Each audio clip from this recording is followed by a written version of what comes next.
जय जय हृदयांगन साहित्यिक सामाजिक सांस्कृतिक तथा आध्यात्मिक संस्था एवं आभासी पटल हृदयांगन पीठिका जिस पर मैं उपस्थित हूँ, नमन बंदन बारंबार प्रणाम करती हूँ।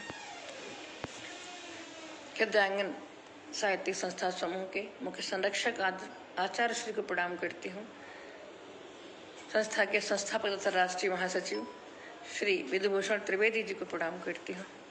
भाई श्री श्री हरिवाणी जी कानपुर से, जो कि मार्गदर्शक हैं, हमारी संस्था के तरह तरह से सहयोग करते हैं, उनका भी नमन बंदन करती हूँ।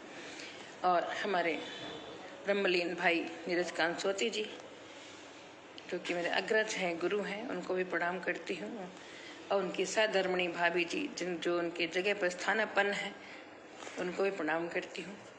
संस्था के सभी सम्मानित सदस्यों, संरक्षक मंडल के पदाधिकारियों को नमन करती हूँ। और विशेष तौर पे जो आगंतुक मुझे रोज सुनने आते हैं, मेरा उत्साहवर्धन करते हैं, उनका विशेष आभार, नमन, वंदन, प्रणाम। आज शुक्रवार है। शुक्रवार माँ भगवती की पूजा होती, संतोषी माता की पूजा होती है। मैंने बहुत साल किया संतोषी माता का व्रत, बचपन में ही किया। मैं करीब 7वीं 8वीं कक्षा में पढ़ती थी। 9वीं में मेरा भाई बहुत बीमार था। मैंने सुना संतोषी माता व्रत करने से माँ सुन लेती है, तो मैंने अपने भाई का ध्यान में रखते हुए वो व्रत किया काफ़ी दिन तक। और कानपुर में रिजर्व बैंक के सामने माल रोड पर तभी नया मंदिर बना था, हम लोग जाते थे वहाँ दर्शन करने को। तो आज माँ भगवती को हम याद करते हैं। सर्वमंगल मांगल्ये शिवे सर्वार्थ साधिके शरण्ये त्र्यंबके गौरी नारायणी नमस्तुते, नारायणी नमस्तुते। भगवती की जगदम्बे को प्रणाम करती हूँ। छंदाधिपति गणपति महाराज को प्रणाम करती हूँ। उनसे आज्ञा लेते हुए वाचन आरंभ करती हूँ। और मैंने अभी कुछ पंक्तियाँ लिखी हैं, पहले माँ के चरणों में निवेदित करती हूँ, तब अपना पाठ जो है आगे विस्तार देती हूँ उसको। तो सुनिएगा। माँ शारदे को भी संबोधित है। नमामि मातु शारदा, नमामि देवी ज्ञानदा, नमामि मातु शारदा, नमामि देवी ज्ञानदा। करो प्रवाह ज्ञान का कृपालु श्वेत अंबुजा, करो प्रवाह ज्ञान का कृपालु श्वेत अंबुजा। किरीट भाल सोहता मुखार बिंद मोहता, किरीट भाल सोहता मुखार बिंद मोहता। करो त्रिकाल वंदना, नमामि भाव भंजना, करो त्रिकाल वंदना, नमामि भाव भंजना। किरीट भाल सोहता मुखार बिंद मोहता, करो त्रिकाल वंदना, नमामि भाव भंजना। नमामि मातु शारदा, नमामि देवी ज्ञानदा। करो प्रवाह ज्ञान का कृपालु श्वेत अंबुजा। रमाओ माँ सिया तुम्हें, रमाओ माँ सिया तुम्हें कभी बने तू राधिका, रमाओ माँ सिया तुम्हें कभी बने तू राधिका।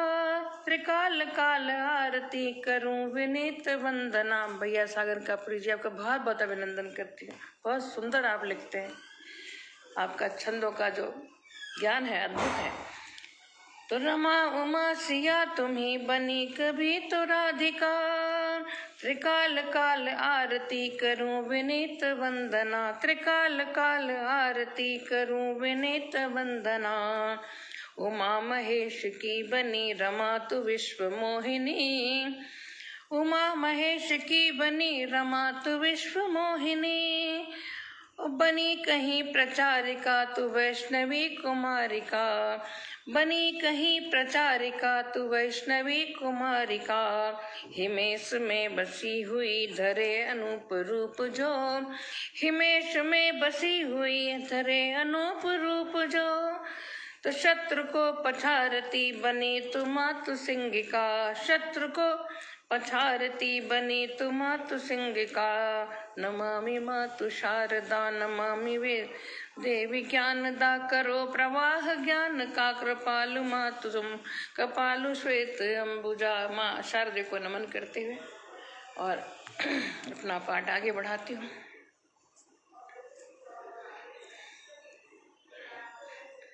आज मैंने एक माँ का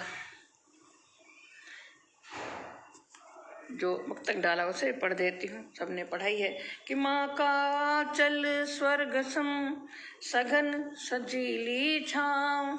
माँ का आंचल स्वर्ग सम सघन सजीली छाँव। उसकी ममता के तले है सपनों का गाँव। उसकी ममता के तले है सपनों का गाँव। माँ का चल स्वर्ग से बढ़कर है बच्चे के लिए, बालक के लिए एक इस संसार में देवी रूप में ईश्वर का रूप वही है। और जादूगरनी माँ तू है विधि विधान का सार। जादूगरनी माँ तू है विधि विधान का सार। और सेवारत है रात दिन कभी न थकते पाँव। सेवा करती रात दिन कभी न थकते पाँव। तो ये माँ के लिए आज, क्योंकि माँ का दिन है, शुक्रवार का दिन है और एक आध हमें और लिखी थी कुछ, वो मैंने प्रयास किया है कि मैं अनुप्रास को प्रयोग करते हुए कुछ मुक्तक लिखे हैं तो पढ़ती हूँ। सुमुख सुलोचिनी शालिनी सुमुख सुलोचिनी शालिनी स्नेहिल शील शुभंक। सुमुख सुलोचिनी शालिनी स्नेहिल शील शुभंक। शक्ति स्वरूपा सान्वी संचित शक्ति सशंक। शक्ति स्वरूपा सान्वी संचित शक्ति सशंक। अशोभित शीर्ष शशांक शुचि समाधिस्थ शमशान। शोभित शीर्ष शशांक शुचि समाधिस्थ शमशान। अशोभनीय शुभ सारिका सेवित सेवित सृष्टि सुवंक। शोभनीय शुभ सारिका सेवित सृष्टि सुवंक। अनुराधा अनुगामिनी अम्बरीश अनुरूप। अनुराधा अनुगामिनी अम्बरीश अनुरूप। अमिता गोचर आंशिकी अमिता गोचर आंशिकी। अभिनव अतुल अनूप। अमिता गोचर आंशिकी अभिनव अतुल अनूप। 1 मिनट लाइट किसी ने बंद कर दी, क्षमा करें। अनुराधा अनुगामिनी अम्बरीश अनुरूप। अमिता गोचर हांशिकी अभिनव अतुल अनूप। अमित अभिनव अमिता गोचर आंशिकी अभिनव अतुल अनूप। और आदि अनादि अभेदनी ओम असीम अतुल्य। आदि अनादि अभेदनी ओम असीम अतुल्य। आभा गणित अम्बुजी अतुलनीय अनुरूप। आभा गणित अम्बुजी अतुलनीय अतुलनीय अरूप। कोई रूप नहीं, कुछ नहीं, माँ का हम कहाँ कुछ कर सकते हैं। मनमोहक मृदु मल्लिका मेचक मदन मुरार। मनमोहक मृदु मल्लिका मेचक मदन मुरार। मंद मंद मुस्कात मुख मन सज मति मतवार। मंद मंद मुस्कात मुख मन सज मति मतवार। मन मंदिर मधुमालती मन हर मोहन मीत। मन मंदिर मधुमालती मन हर मोहन मीत। अमूल मृषा मुख मेटते मुकुर मुकुल मुकुर मनुहार। मूल मृषा मुख मेटते मुकुल मुकुर मनुहार। मैंने प्रयास किया है, आप एक छंदाचार्य हैं, कुछ भूल होगी तो मुझे क्षमा करेंगे। मैं प्रयास करती रहती हूँ कुछ कुछ लिखने का। तो अब मैं एक छोटी सी मेरी कथा है उसको पहले पढ़ती हूँ और उसके बाद भैया का एक आध मुक्तक पढ़ूंगी। कि तेनालीराम की कथा है ये। हमारे संस्थापक महोदय भी उपस्थित हो गए हैं। तो तेनालीराम की कथा है। हम लोग पहले छोटी छोटी किताब, आजकल बच्चों को ये सब पढ़ाते नहीं हैं, परंतु पहले छोटी छोटी किताबें चंपक वगैरह आती थी जिसमें तेनालीराम की और तरह तरह की कहानियाँ इस तरह की आती थी, तो पढ़ती हूँ कि बहुत समय पहले विजयनगर साम्राज्य में महाराज कृष्णदेव राय का शासन था। वे केवल एक महान राजा ही नहीं बल्कि विद्वान और कला प्रेमी भी थे। उनके दरबार में दूर दूर से विद्वान, कवि, कलाकार और बुद्धिमान लोग आया करते थे। स्वयं महाराज संस्कृत के अच्छे ज्ञाता थे और उन्होंने अनेक ग्रंथों की रचना भी की थी। उनका दरबार ज्ञान, कला और बुद्धिमत्ता का केंद्र माना जाता था। दरबार में कई योग्य मंत्री और विद्वान उपस्थित रहते थे, परंतु उनमें सबसे विशेष स्थान था तेनालीराम का। तेनालीराम अपनी तीव्र बुद्धि, चतुराई और हास्य विनोद के लिए पूरे राज्य में प्रसिद्ध थे। वे कठिन से कठिन समस्या को भी अपनी सूझबूझ से हल कर देते थे। लोग उन्हें दक्षिण का बीरबल भी कहते थे। बीरबल भी हर समस्या का समाधान कर देते थे, उसी प्रकार दक्षिण में उनको बीरबल कहते थे। एक दिन महाराज कृष्णदेव राय अपने सिंहासन पर बैठे गहरी चिंता में डूबे हुए थे। उनके चेहरे की परेशानी साफ दिखाई दे उनके चेहरे पर परेशानी उनकी भाव भंगिमा से स्पष्ट दिखाई दे रही थी। दरबारियों ने भी महसूस किया कि आज महाराज किसी गंभीर समस्या में परेशान हैं। तेनालीराम ने महाराज के चेहरे को ध्यान से देखा और वो समझ गए कि अवश्य कोई बड़ी बात है। छोटी बात से एक महाराज क्यों द्रवित होगा, दुखित होगा। उन्होंने आदरपूर्वक पूछा, महाराज आज आप इतने चिंतित क्यों दिखाई दे रहे हैं?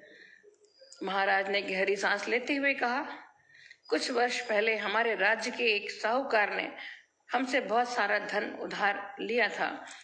अब समय पूरा हो चुका है, लेकिन वह धन लौटाने को तैयार नहीं है। जब भी हमारे कर्मचारी उसके पास जाते हैं, वह कोई न कोई बहाना बनाकर उन्हें वापस भेज देता है। उसकी चालाकियों से हम बहुत परेशान हो गए हैं। राजा को परेशान देख के तेनालीराम ने राजा से कहा। तेनालीराम मुस्कुराए और बोले, महाराज यदि आप अनुमति दें तो यह कार्य मैं संभाल सकता हूँ। अगर आपकी अनुमति हो तो मैं इस कार्य को करने के लिए अपने को समर्पित करता हूँ। मैं उसकी सारी चालाकियां व्यर्थ कर दूंगा, क्योंकि बहुत ही बुद्धिमान थे, चतुर थे, चालाक थे। महाराज को तेनालीराम की बुद्धि पर पूरा विश्वास था। उन्होंने तुरंत ही यह जिम्मेदारी उन्हें सौंप दी। अगले ही दिन तेनालीराम ने अपने एक नौकर को साहूकार के घर भेजा। कुछ समय बाद नौकर वापस लौटा और बोला, मालिक मैं साहूकार को पहचान ही नहीं पाया।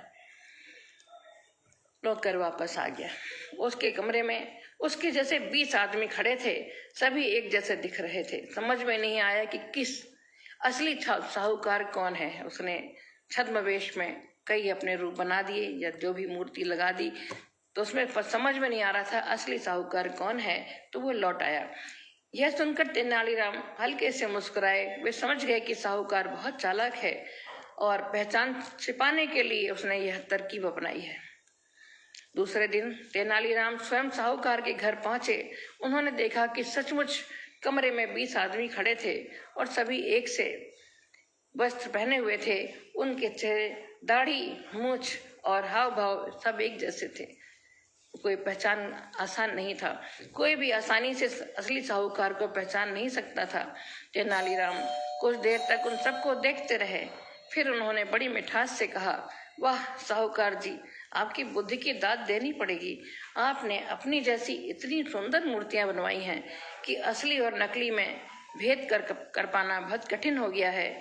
लेकिन अफसोस, आपसे एक छोटी सी गलती हो गई है। उसको उत्तेजित किया, उद्वेलित किया। अपनी प्रशंसा सुनकर साहूकार मन ही मन बहुत खुश हुआ, लेकिन गलती वाली बात सुनते ही वह बेचैन हो उठा। आखिर उससे रहा ही नहीं गया। वह तुरंत आगे बढ़ा और बोला, कौन सी गलती? मैंने क्या गलती की है? बस यही तो गलती की। बस तेनालीराम इसी अवसर की प्रतीक्षा कर रहे थे। वे जोर से हंस पड़े और बोले, यही गलती कि तुम बोल पड़े और खुद ही पकड़े गए। अब चलो दरबार में और महाराज का उधार लौटाओ। साहूकार समझ गया कि अब उसकी चालाकी अब काम नहीं आएगी। उसने शर्मिंदा होकर तेनालीराम के चरण पकड़ लिए और क्षमा मांगने लगा। फिर वह चुपचाप दरबार में गया और महाराज का सारा धन लौटा दिया। जब तेनालीराम दरबार में पहुंचे तो वहां तालियों की गड़गड़ाहट गूंज उठी। महाराज कृष्णदेव राय उनकी बुद्धिमानी से बहुत प्रसन्न हुए। उन्होंने तेनालीराम को बहुमूल्य उपहार और इनाम देकर सम्मानित किया। दरबार के सभी लोग एक बार फिर मान गए कि तेनालीराम जैसा बुद्धिमान व्यक्ति दूसरा कोई नहीं। उनकी चतुराई ने एक बड़े धोखेबाज की चालाकी को पल भर में ही समाप्त कर दिया। हर परिस्थिति में बुद्धिमानी और धैर्य से काम लेना चाहिए। जो लोग समय और परिस्थिति के अनुसार अपनी बुद्धि का उपयोग नहीं करते, वे दूसरों के सामने मूर्ख सिद्ध हो जाते हैं। बुद्धिमानी ही मनुष्य की सबसे बड़ी शक्ति होती है। सदा विद्वता की विजय सबको ही है ज्ञात। मैंने 2 लाइन लिख दी। सदा विद्वता की विजय सबको ही है ज्ञात, फिर भी मूर्ख व्यक्ति क्यों करते हैं प्रतिघात। सदा विद्वत्य और विद्वता की सदा विजय। सदा विद्वता की विजय सबको ही है ज्ञात, फिर भी मूर्ख व्यक्ति क्यों करते हैं प्रतिघात। अपने पौरुष पर सदा रखना है विश्वास, कोई कर सकता नहीं अप्रिय उससे बात। अपने पौरुष पर सत्यनिष्ठ रहे, अपने कर्तव्य मार्ग पर डटे रहें। वह शक्ति हमें जो दया निधे कर्तव्य मार्ग पे डट जाए। लोग बचपन से सुनते पढ़ते आए हैं। तो अपने पौरुष पर सदा रखना, अपने पौरुष पर सदा रखना है विश्वास, कोई कर सकता नहीं अप्रिय उससे बात। ये त्वरित पंक्तियां 2 लिखी गई, मैंने उसी संदर्भ में लिखी। और अब मैं हमारे नीरज भैया जी की 1-2 मुक्तक सुनाना चाहती हूँ।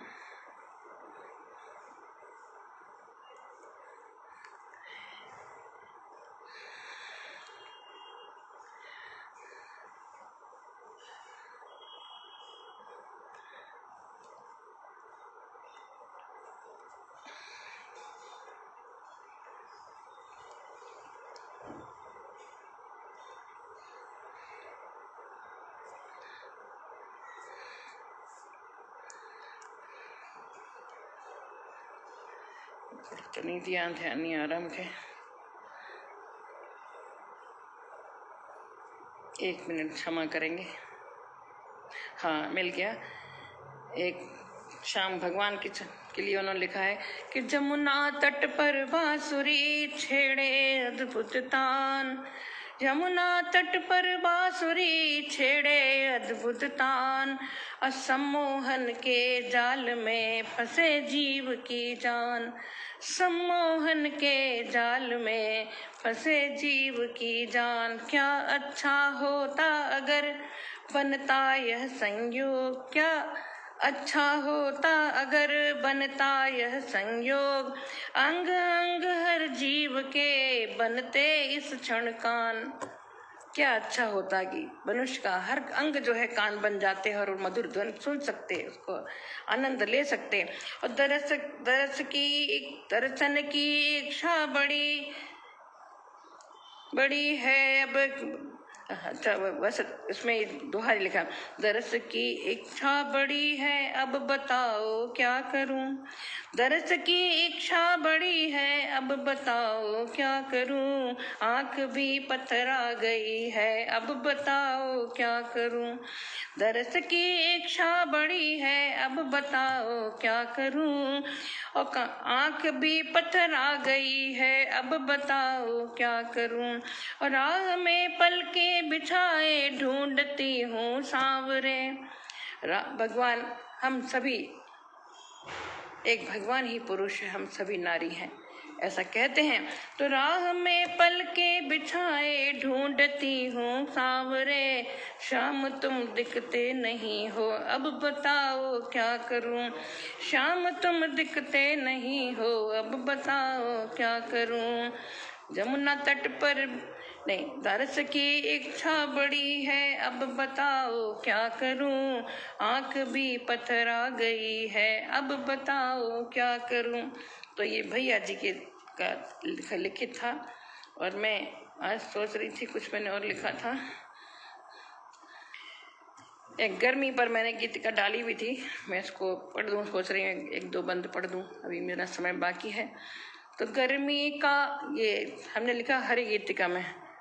गर्मी का आतंक बढ़ा है, पशु पक्षी अकुलाते, गर्मी का आतंक बढ़ा है, पशु पक्षी अकुलाते, और नीण धरा पर ढूंढ रहे हैं जहाँ कहीं छुप पाते। गर्मी का आतंक बढ़ा है, पशु पक्षी अकुल, बहुत गर्मी पड़ रही है आजकल। गर्मी का आतंक बढ़ा है, पशु पक्षी अकुलाते, नीड़ धरा पर ढूंढ रहे हैं जहाँ कहीं छुप पाते, नीड़ धरा पर ढूंढ रहे हैं जहाँ कहीं छुप पाते। और सरित सरोवर सूख गए हैं, नहीं कहीं नहीं है पानी, सरित सरोवर सूख गए हैं, नहीं कहीं है पानी, घूम रहे हैं व्याकुल पाखी, सबकी यही कहानी, घूम रहे हैं व्याकुल पाखी, सबकी यही कहानी, देख रहे हैं पदयात्री भी, देख रहे हैं पदयात्री भी उनको आते जाते, देख रहे हैं पदयात्री भी उनको आते जाते। गर्मी का आतंक बढ़ा है, पशु पक्षी अकुलाते, गर्मी का आतंक बढ़ा है, पशु पक्षी अकुलाते, और भूमंडल का ताप बढ़ा है, तड़प रहे बेचारे, भूमंडल का ताप बढ़ा है, तड़प रहे, छोटी नन्ही सी जान होती है, हम तो कूलर पंखे लगा के बैठे हैं, वो भगवान सहारे, उनका जीवन है। तो भूमंडल का ताप बढ़ा है, तड़प रहे बेचारे, वृक्ष बाग सब कटे जा रहे, गर्मी से सब हारे, वृक्ष बाग सब कटे जा रहे, गर्मी से सब हारे, और सूर्य देव कुछ कृपा करिए, निभाइए अब नाते।